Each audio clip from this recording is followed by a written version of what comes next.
In terms of energy, I'm actually really trying to say words like that less, so I failed. Like what? To Energy? myself. Energy, vibe, all these like millennial words. There was another podcast I listened to who started this conversation, so I am kind of like taking inspo from them. But they brought up a good point. They're like, what words did we use before saying vibe? Like if you go to a party and you're like, what's the vibe? But like, what's the word we used before people said vibe? Well, I think vibe is not a new word, but it's a word that young people started using more commonly. And in that specific way. I can't think of one specific word. You would just say it in a more roundabout way. You'd have to be like, well, what is everyone going to be wearing? And what kind of party is this? Is this like going to be formal? Like you would have to like give examples and ask so many more questions. Whereas now you can just be like, what's the vibe? And people know what you mean. I guess it just makes me feel like unintelligent, but you're right. It's not. It's just an easier way to say it.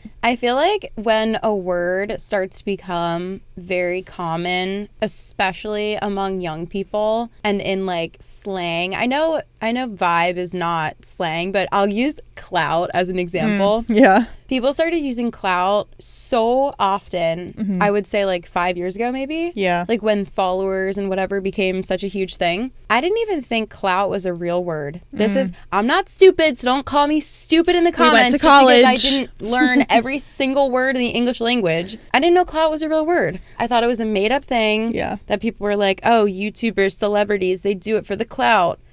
But then I learned that it was a real word. And this is how I learned. I said to my friend, haha, they're using clout as if it's a real word. And he was like, it is a real word. And I was like, no, it's not. And he was like, yeah, it is. Looked it up. It's a real word. It's a real English word. But I feel like if a grandfather was like, he had a lot of clout, you'd be like, yo, dude, like, I didn't know you were chill like that. How are you using that word? But if he used it 10 years ago, you'd be like, wow, you're so wise. Like, what does this word clout mean?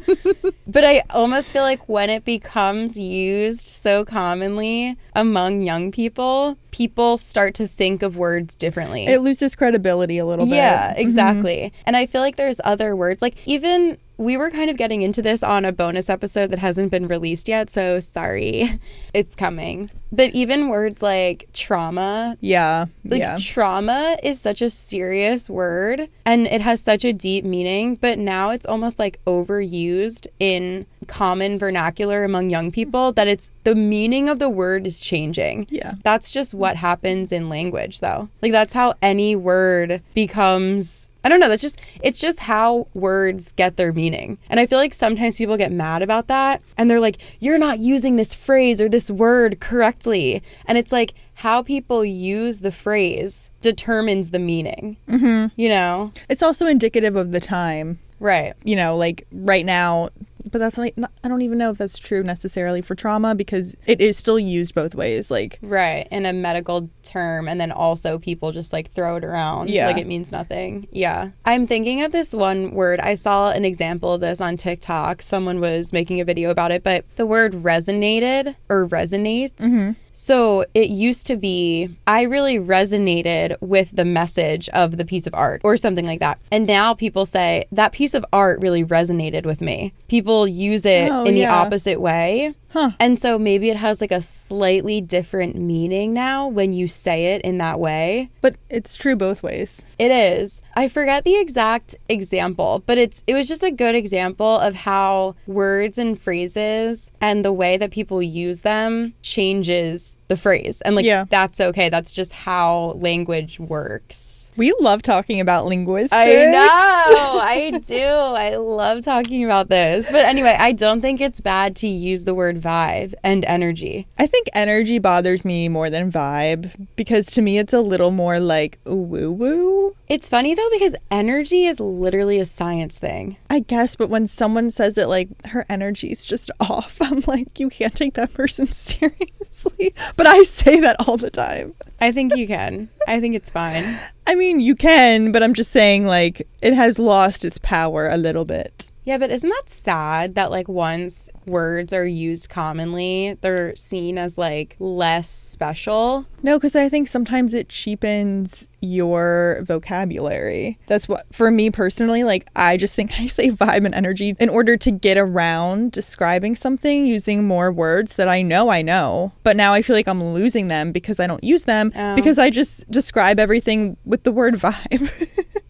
So it's not necessarily bad objectively. I'm just saying in my life, like, I have the vocab. It's in there somewhere. So if you were I gotta asking get it for out. the vibe of the party, what would you say? What's another way to ask that? I don't know. This is why I'm having a crisis. Right. Okay. I get it.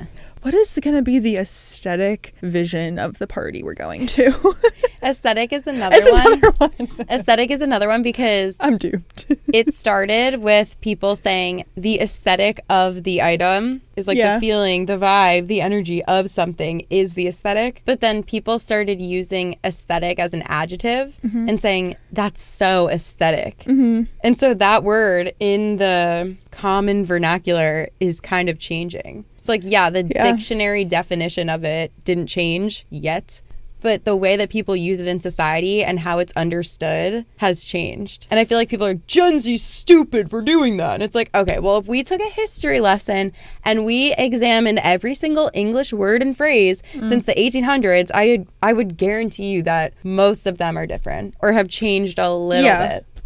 Yeah. I don't think Gen Z is stupid. I think I'm stupid. I'm just kidding. Don't.